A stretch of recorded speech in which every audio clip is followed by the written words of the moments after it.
রাজ্য সরকার পেট্রোলের উপর রেশনিং ব্যবস্থার ফলে জনজীবন বিপর্যস্ত। দীর্ঘ সময় ধরে শনিবার দুপুরে বন্ধ আগরতলা সাবরুম জাতীয় সড়ক।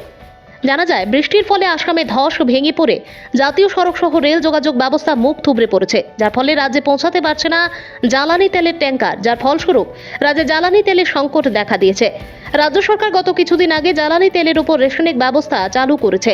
রাজ্যে প্রতিটি পেট্রোল পাম্পে কিছুদিন ধরে ডিজেল পেট্রোলের তীব্র সংকট, যার ফলে যান চালকরা পেট্রোল পাম্পের দীর্ঘক্ষণ লাইনে দাঁড়িয়ে জ্বালানি তেল সংগ্রহ করতে হচ্ছে। ঠিক একইভাবে শনিবার দুপুরে বিশালগড় পেট্রোল পাম্পে বাইক ও গাড়ি চালকদের দীর্ঘ লম্বা লাইন লক্ষ্য করা গেছে।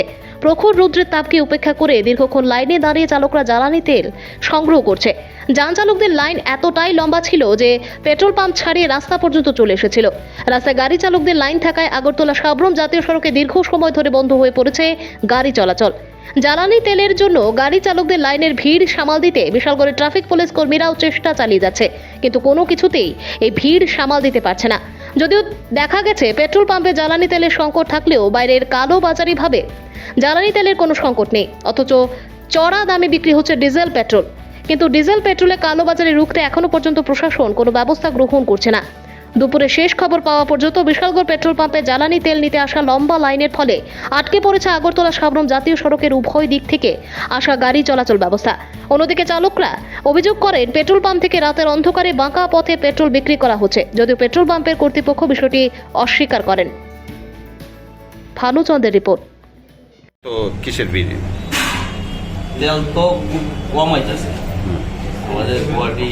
আগে তো ধর্মনগর থেকে তেলটা আইতো, এখন ধর্মনগরে একবারে কম।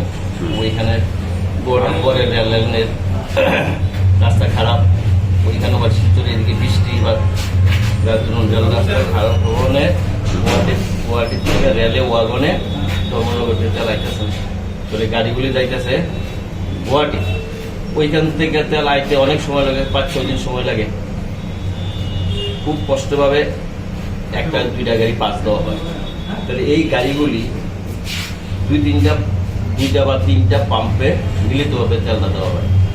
যেমন আমরা 12 কিলোর মধ্যে এখানে 4 কেল দিল, পুকুরতে দিল 4 কেল, বা পূর্ণতে দিল 4 কেল, এইভাবে তেল দেখতেছে। তাহলে আমার দরকার হইল 12,000, সেখানে আগে 4,000। তাহলে একটা সিস্টেম সেখানে বেশি, কাস্টমার বেশি, যোগান কম, যার ধরুন আমাদের এই যেন অবস্থা।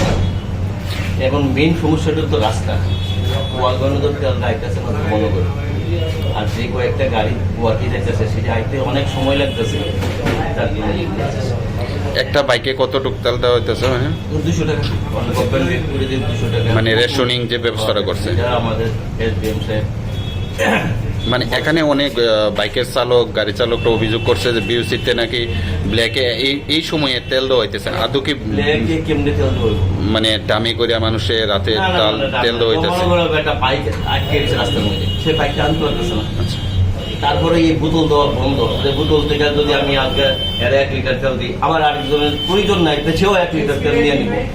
তারপরে আমরা কালকে ঠিক করছি 50 টাকার তেল দিয়ে দিচ্ছি। 50 টাকার তেলটা দিলে বাইকটা সে আনতে পারবো, আইনে আবার 200 টাকার তেল করে নেব। কালকে ও একটা বোতলে তেল দেওয়া হচ্ছে 50 টাকা, 50 টাকাতে গাড়িটা বাইকটা আনতে পারবে। এটা কোন পেট্রোল পাম্প? এটা বিশালগড় এলএমসি পেট্রোলিয়াম এজেন্সি। গাড়িতে কত টাকা তেল দেওয়া হইতেছে? পেট্রোল, হ্যাঁ পেট্রোল 400, আর বাইকে 200 টাকা। আর বোতলে 25 কোনো ক্রাইসিস নেই। তারপরে আমরা অল্প অল্প দিতেছি 10 লিটার 20 লিটার। মানে শুধু পেট্রোলেরই ক্রাইসিস? ডিজেল তো আমার আছে, তো এখন আমার ডিজেল আইছে